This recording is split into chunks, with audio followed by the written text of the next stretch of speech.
after that Joyce and I realised that we had a common interest in the Word of God. I remember Dick saying on one occasion to one of our friends that Joyce and I could talk for hours about the Bible. Well, I want to assure you that I'm not going to talk for hours today. I could if you wish me to, because the Bible is an inexhaustible well of wealth about past, about the present, and about the future. And of course, the Word of God is something that bound us together and in a common interest. And reading the Holy Scriptures, we soon come to realise that the Jewish people have a special place in the Bible. In fact, without the Jewish people, we wouldn't have a Bible. And the history of the Jewish people is something that is very, very unique.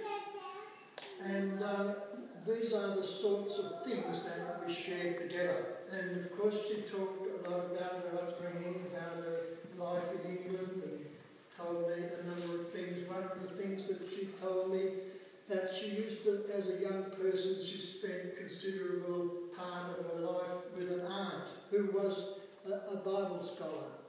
And she said how that was way back at that time, her aunt said one day the Jewish people are going to be gathered back from the nations and brought back to their land and become a nation again.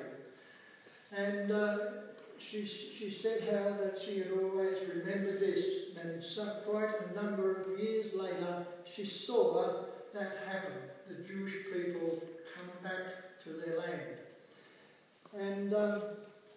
And of course we spent many hours talking about the history of the Jewish people and talking about God's promises to the Jewish people.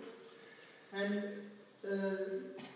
you know that if God hadn't made promises to the Jewish people, there would be no convincing reason why he should put up with humanity the way man behaves. But God has made promises to these people of a glorious future, and that he would bring them back and gather them out of all the nations. I will quote one or two passages of the prophecy. In Jeremiah, in 2 different chapters, he states that the coming day it will be said that the God is not, it won't be the God who brought Israel up from the land of Egypt, but it will be the God who gathered them back from all the nations to which they went. And the Jewish nation today is made up of the people who have returned from over 100 countries. They don't believe the testimony of their own scriptures. Paul wrote about them, and he said that the scriptures which they read every Sabbath day in their synagogue, he said they have fulfilled those scriptures in their condemnation of Jesus Christ and crucifying him. And they still can't see it, although they can. Big numbers of the Jewish people are turning to Christ in this day and generation. And these are the things that we shared more and more. And then the time came when she went into Banksia Lodge, and I used to visit her once in a while, and she always asked for some time of prayer, and she always asked that I should pray that the Lord would take her home. She said, I've been here a long time and I can't see any real purpose in staying here anymore. I want to go home. And I used to say, well, the Lord knows the right time, and when it's the right time, he will come and take you home. But nevertheless, I prayed as she wished me to. And there's so many wonderful things in this book, this Bible. That's the third one that I've drawn out, and I really don't know much about it. It's inexhaustible. I say to people, I'd like to have 150 years set aside to study the Word of God. It is a controversial book, But what isn't controversial in this world in which we live? Everything's controversial. You pick up the newspaper and you read something that somebody has said, and then a few days after you pick the same paper up and somebody is saying something quite different. And we've gone through all this. And so Joyce's heart was in this book, the Word of God.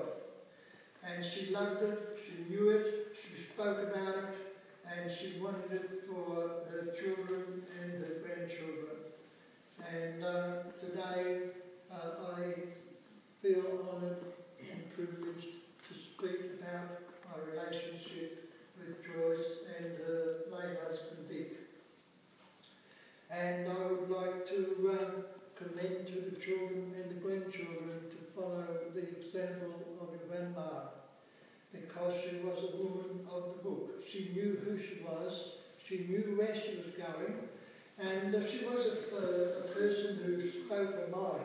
And that's a good thing, because you know where you are when people speak their mind and tell you what they believe and why they believe it.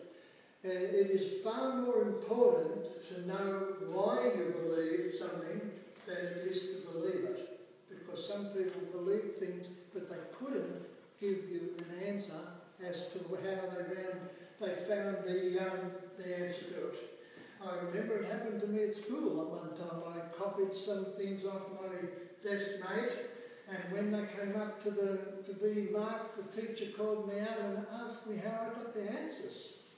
And I couldn't tell her because I'd copied them. And that was a great lesson to me.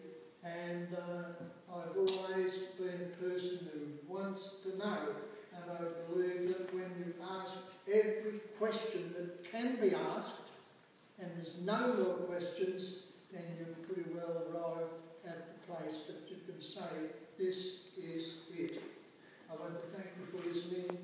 And again, I treasure the years of friendship and fellowship that I had with Joyce.